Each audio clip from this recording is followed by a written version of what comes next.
This is a bathroom that was built 2 years ago. 2 years ago, the homeowner came in and bought the house anyway. I don't know how old the house is, but they renovated some. I say they, it's always a little ambiguous who actually did the renovation. It could be a DIY, it could be that everything was kind of builder's grade and didn't look like it popped or whatever. So either homeowner, when they decided to sell, became their own contractor, DIYer, or they got a handyman, or they got, I might even say a tiler, because this job is so bad, even at the surface level, that they were definitely not a tiler. The contrasting grout didn't help. Normally I'm not doing a contrasting grout because exponentially will just show every discrepancy that you have. And that's what's happening here, where you have, 3/4 inch grout line that is kind of across the board until we get to there. On the tub deck proper, pretty thick grout line there too. The tile blade was not the best because, it would take me 45 minutes to go through all the varying mistakes here.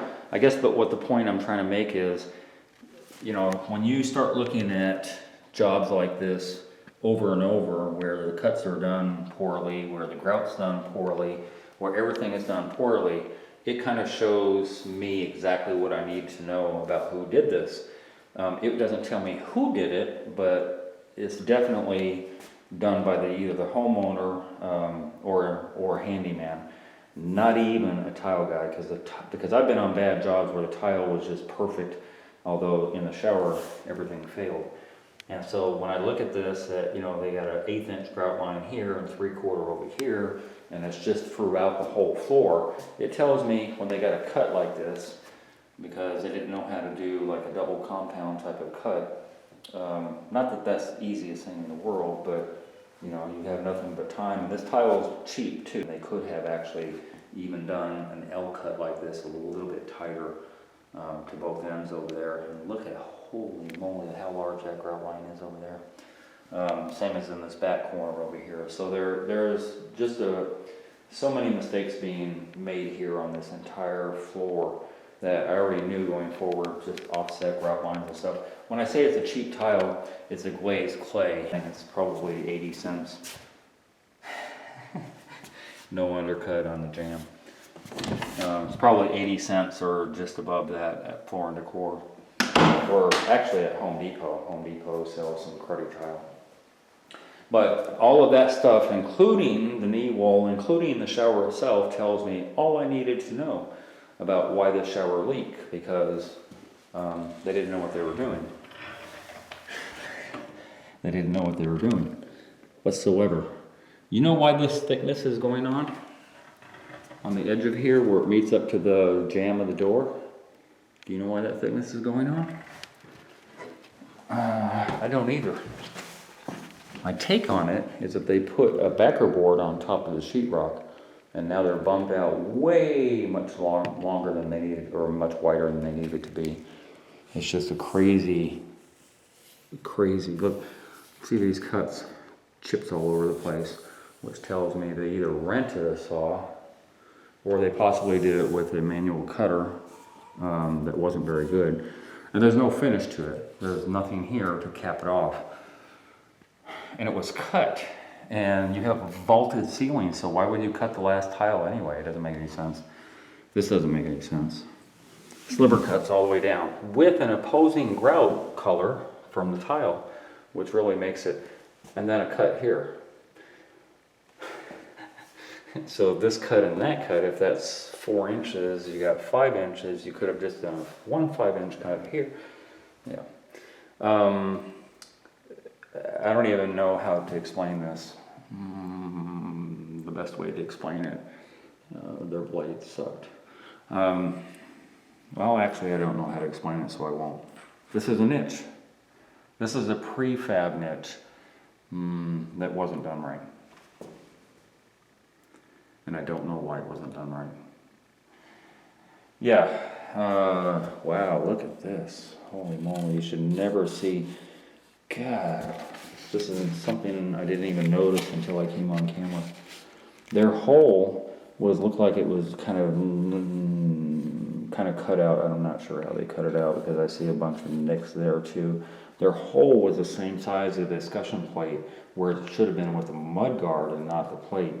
So yeah, there's a foam backing on here, and the foam backing should have definitively been pressed up against your tile, not up against nothing. That could actually be part of the problem with the leak. But I digress.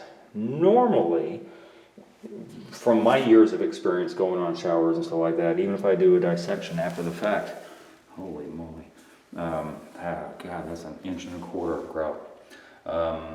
As a rule, what I'm seeing, the damage that I see the most is on the curb. It's usually on left and right side of the curb or up under it. So that's a number one. God, look at that. At a 3-inch cut going across here. That makes no sense. These tile, I thought they were cut. What was I saying? So it's the curb that fails. It's the bench, or sorry, it's the knee wall that fails because it's almost always being bombarded with water and it wasn't done right. And it wasn't sloped, nor was the curb. In fact, it slopes the other direction. It slopes outside. So the homeowner complained about, regardless they have a sweep to fit up under there, water is actually getting outside. And then the third one is a bench. And in this case, they have the curb, the knee wall, and the bench. So any one of those could have been part of the failure. Failure meaning that they have a leak downstairs in their garage. I'm going to go out on a limb and say it's probably a combination of all three. There's probably some wood rot on this knee wall. There's definitely wood rot on this. God, and this is, holy moly, they did this with 2x6s, I believe. And the bench is really shoddy. So shoddy that it's bent inward. I've never have I seen even a tile job bent inward. This is very odd. Don't know the reason for that either, but it's rearing its head right here at the grout line. That's a humongous grout line. And the cuts. And, ooh, they sloped the bench. Yeah, they sloped the bench. They did something right, apparently. Yeah, this is a very, very shoddily put together, little tiny 1/4 inch, not even quite a 1/4 inch grout line. And then, boom, right back up to 3/4. Very shoddily put together by somebody who has not only no business building a shower, they don't even have business buying tile. Like, oh my God. So there's nothing there. Like if you got nothing there, why do you have a huge grout line there? And if you have a huge grout line there, why don't you mess up over here so that they at least match? Yeah, this is really bad. The floor is somewhat sloped down to the drain, which is odd. I usually don't find that with somebody that kind of hacks up a shower job. They also hack up the floor. So I'm not sure why that is, but there seems to be a slight slope. It might be flat in the back over there. And I don't know if you can see. Where's mine? I had a flashlight somewhere. Oh, there it is. The drain seems to be clogged up around the edge. This is usually a 2-inch opening, and I can see it's probably 1 3/4 inches. So there's some clogging up internally of the drain, and that's indicative of throwing all your mortar and thin set and stuff like that. But look at how they hacked up the drain. The drain cover should clearly show there should be a way to release this drain cover if you need to, and there's not. Because whether this cover is a snap-in type or whether it has screws, both of it is well hidden, at least 1/2 inch in. And they kind of hacked it.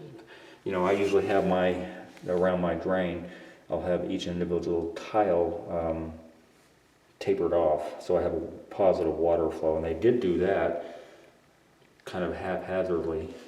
But, yeah, it's a bad job on a lot of accounts as a crack tile. And they didn't even match. Anyway, getting back to the very beginning. So I asked the homeowner if they knew, this wasn't a cheap home, if they knew that there were issues. Oh, by the way, these three tile and that one piece are not the same as all these other ones. So there's that too. If they knew, there's a huge, look, you can see light through that between the grout and tile, right on the edge here. Big giant hole right there, I just buried my finger in. If they knew that there were issues, you know, by just virtue of looking at the shower, and they're like, yeah, we kind of sort of noticed that, yeah, it wasn't looking great, but we're the only one that sees it. And in the end, they planned on renovating it eventually anyway, just not 2 years in. Because 2 years ago, when they hacked up this job, it was doomed to failure from the time that they started. And there is no excuse for it. No excuse meaning that, how would I put it? It's too easy nowadays to know how to do things correctly with YouTube. That didn't exist when I started out, with all the books out there, with just a little bit of knowledge, knowing what you don't know. But this is another reason to stay away if you don't know. Because had this been the homeowner that did the job, you got to tear everything out. 2 years ago, they could get this tile. Nowadays, you can't. So I can't even do a proper shower pan redo because I can't get a hold of this tile. And it's going to be pristine on the walls, and everything else is going to be still hacked up. So this is a job that's not even salvageable. This all has to go. This is the glazed clay that I was telling you about. This tile is low end because you have this, you know. And that's it. That's all I have to say about this. I don't know what information I've been able to provide to you if you're watching this, but just know what you don't know. Know that if it looks this bad on this is almost probably, it's the top 10 or maybe top 20 bad jobs that I've been on. I've seen worse, but this is right up there with all the mistakes that tell me that everything below it is all hacked up as well. And it's a shame, and it shouldn't have happened. So hopefully you got something from it. But going forward, this is the tile that she wants to use. I love this. This is a very thick porcelain, which has the same color kind of through and through. I love that. And because it's thick, she picked this thick mosaic-ish type thing that's going to go vertical on the shower wall, like that, with a pencil on the side to kind of, yeah. And then this is going to be the very thick floor tile. This is marble, as these pieces are. This is going to go on the floor as well as the inside of the niche. It's very, very nice tile. Very, very nice idea of design and all that stuff. I like it a lot. And much, much better than that. That's going to go, this tile, by the way, is going to go on the entirety of the floor. And this design that I just explained to you is going to go vertically where the shower head is at. I think I'm going to be changing out over there.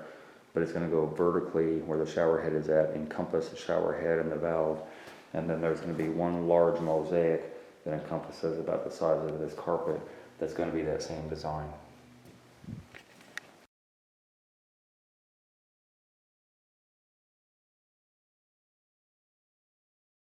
Hey, if you enjoyed that video and you learned something, consider being a Patreon member. $5, $10, $15 a month would help me greatly produce more videos. I make nothing from YouTube at all.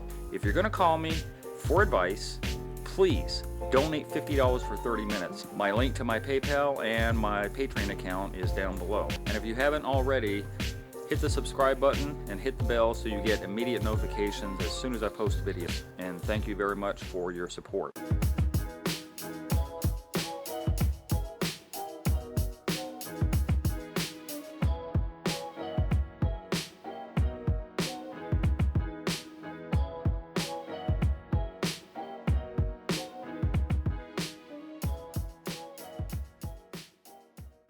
Hey, if you enjoyed that video and you learned something, consider being a Patreon member.